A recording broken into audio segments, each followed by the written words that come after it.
오늘 읽을 에스겔서 36장은 이제 37장과 함께 연결해서 읽어야 될 그 부분이기도 합니다. 어제도 말씀드렸지만 예언서라고 하는 것은 반드시 당시의 시대적 그 배경과 깊은 연관을 맺고 있다라고 하는 것을 말씀을 드렸죠. 시대적 배경을 떠나서 그냥 이렇게 혼자서만 예언서를 읽게 되면 이상한 해석이 되고 그리고 우리에게 엉뚱한 이야기로 들려지게 됩니다.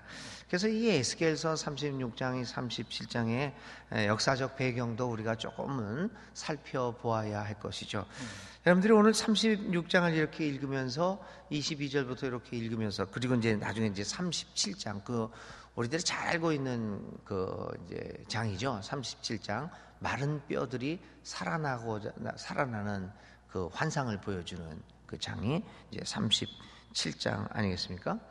이제 36장, 37장을 읽으면서 여러분들이 특별히 오늘 구절을 읽으면서 마음속에 어떤 마음이 들었는가요? 한번 이렇게 어떤 내용일까라는 생각이 들었습니까? 좀 희망적이지 않습니까? 그렇죠. 이제 고국 땅으로 돌아오게 될 것이다. 그리고 이렇게 보면은 너희는 내 백성이 되고 나는 너희의 하나님이 되고 이제 29절 같은데 보면요, 곡식이 풍성하게 되고 기근이 너희에게 닥치지 않을 것이다. 이제 이런 26절 같은데 보면은 너희 굳은 마음을 재워내고 부드러운 마음을 줄 것이다. 이런 이야기를 들으면서 우리가 어떤 생각이 납니까? 희망이 솟구치죠. 우리가 이런 삶을 살아왔는데 이제부터는 우리에게 기근도 없고 더러운 데에서 우리가 구원이 되고 곡식이 풍성하게 되고 기근이 너에게 닥치지 않고 우리의 굳은 마음이 없어지고 새로운 마음이 된다. 희망이 솟게 됩니다. 그리고 37장 그렇게 해서 이런 희망을 가지고 37장을 읽게 되니까 마른 뼈들도 살게 되는구나. 그 희망이 더욱더 실천되어지는 것들을 우리가 보게 되죠. 이런 희망과 그 희망이 구현되어지는 모습들을 오늘 36장과 37절에 보면서 이게 희망의 메시지구나 라고 하는 것을 느끼게 되겠죠. 그럼 왜 이렇게 희망의 메시지가 구해졌을까라고 미뤄보면 또 시대적 배경이 나오는 거죠. 그게 바로 이 이스라엘 백성들이니까 이스라엘이 남과 북이 이제 갈라져 있다가 북쪽에 있는 사마리아가 주전 722년에 아시리아라고 하는 나라에 의해서 망합니다. 그리고 한 150년이 흐른 뒤에 주전 587년에 이제 남아있던 남쪽 나라 유다가 멸망이 됩니다. 바벨론이라고 하는 제국에 의해서요. 그러니까 이 시절은 가만 보니까 에스겔이라는 사람이 어디에 있었냐면 바로 유다 나라 사람이었습니다. 근데 이미 붙잡혀가 가지고 바벨론 땅에서 살아가고 있었을 때입니다. 그러니까 포로 생활을 하던 시절이었다라고 하는 것을 우리가 읽어보면서 그렇구나. 이 시대적 배경은 이스라엘 사람들이 유다 사람들이 멸망해서 두 나라가 다 멸망해서 이제 바벨론에서 포로로 암울하게 살아가고 있던 시절이었구나 라고 하는 것들을 보게 됩니다. 마치 오늘 수개월 동안 우리나라가 박근혜 또 이 최순실 게이트 초유의 국정농단 사건으로 말미암아 온통 우리나라가 마치 희망이 없는 나라처럼 비춰졌던 그 시절과 비견할 수 있는 상황입니다. 사실 우리가 몇 달 동안 이렇게 지내면서 우리 백성들이 외쳤던 그 구호들이 이런 거였습니다. 여러 가지 외쳤지만은 그 중에 가장 마음을 쳤던 슬프게 만들었던 게 뭐였습니까? 이게 나라냐? 참 모든 사람들의 마음을 침울하게 만든 거예요. 우리나라가 경제 대국이 됐고 IT가 어떻고 올림픽에서 어떻고 이렇게 자랑스러워하고 잿더미에서 일어났고 이렇게 했는데 요즘 몇 개월 동안 우리 사람들 사이에서 나왔던 이야기가 이게 나라냐? 우리가 이런 나라에 살았느냐라고 하는 그런 자괴감들이, 자괴감은 그 사람만 느낀 게 아니라 자괴감은 사실 우리들이 더 많이 느꼈죠. 그렇죠? 이 자괴감이 뒤덮였던 이 시대를 살아가는, 마치 유다 백성들이 잡혀서 바벨론으로 끌려 들어가서 아무런 희망도 없이 살아가던 그 시절과 우리가 비교할 수 있을 만큼 어려움에 있었습니다.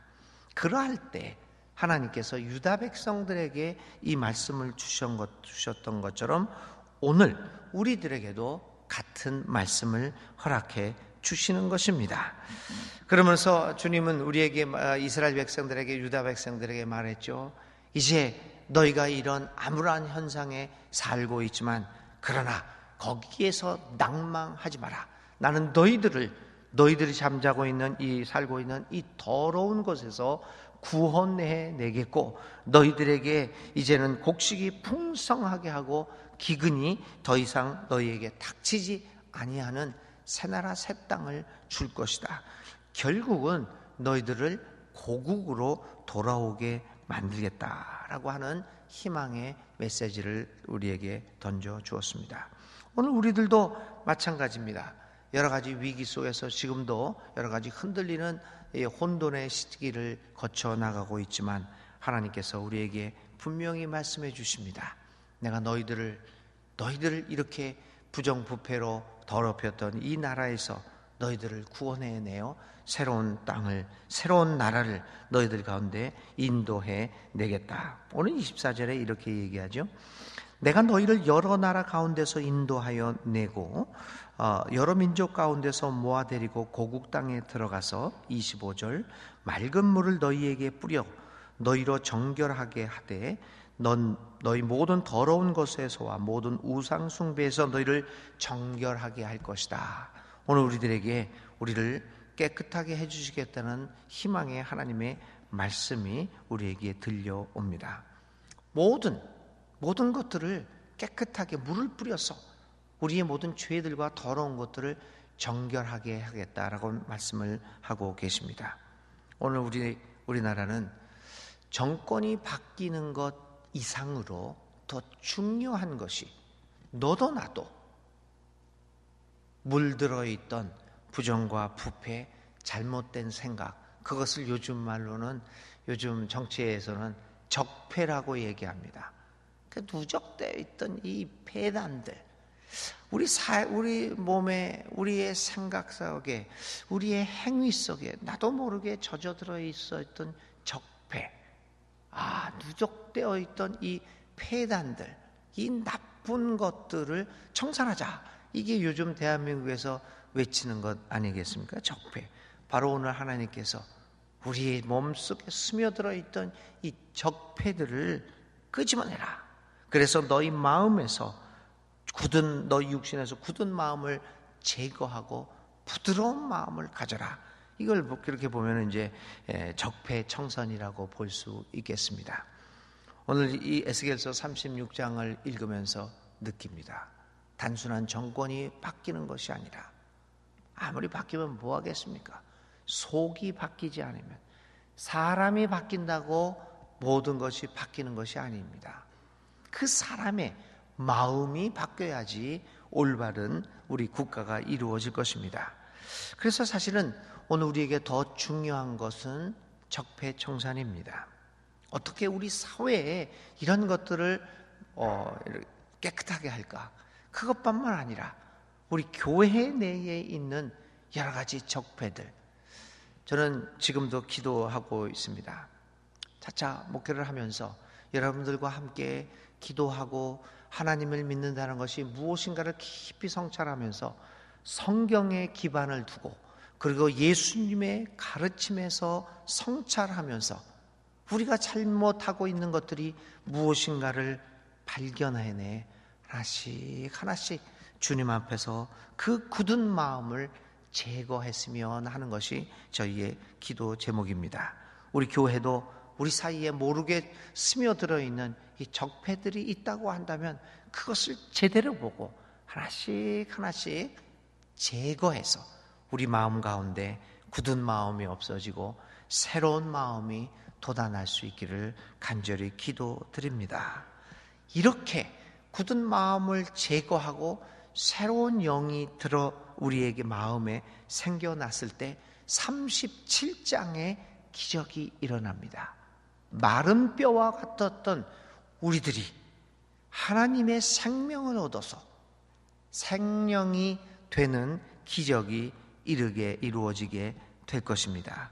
사랑하는 여러분, 오늘 에스겔서 36장을 읽으면서 다시 한번 우리는 하나님 앞에 기도하게 할 수밖에 없습니다. 여러 가지 어려운 상황에 혼돈해 있지만 하나님, 희망을 봅니다.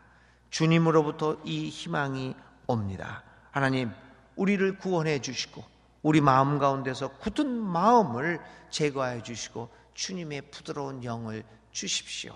우리를 바꿔주십시오. 정말 그렇습니다, 여러분. 오늘 이 26절에 있는 것처럼 굳은 마음을 제거하고 부드러운 마음을 갖지 아니하면, 다시 말하면 하나님이 주시는 그 영을 받지 아니하면 우리가 어떤 적폐에 묻혀 사는지를 모릅니다. 못 봅니다.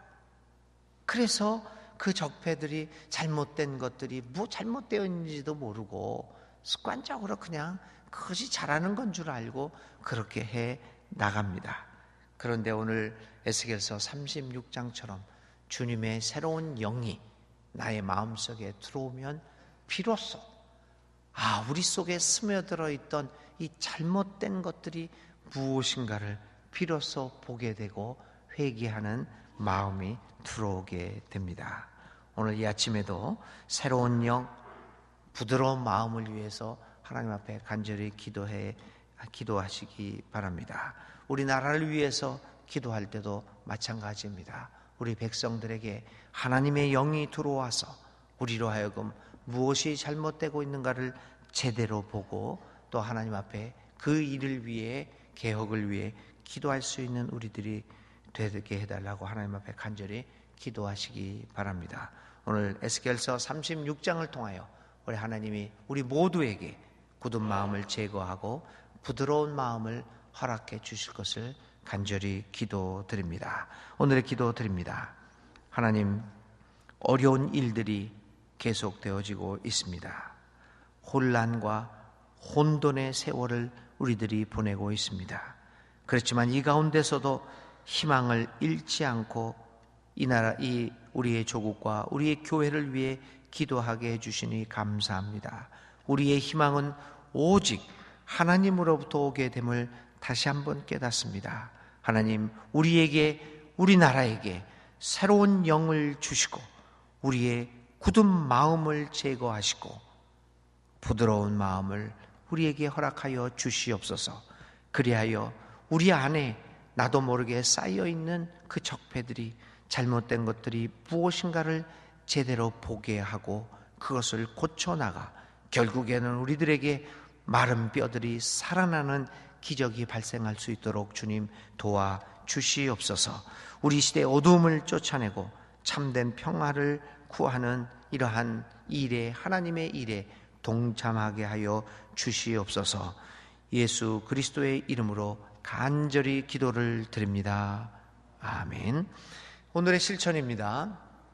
오늘의 실천은 먼저 하나님 앞에 굳은 마음을 제거하고 부드러운 영을 허락해 주십시오. 그래서 우리를 하여금 제대로 보게 해 주십시오라고 생각하고 두 가지만 실천을 해봅시다. 우리나라에서 제일 시급하게 청산해야 할 적폐가 무엇일까? 한 가지를 생각하고 그것을 위해서 기도드리시고요.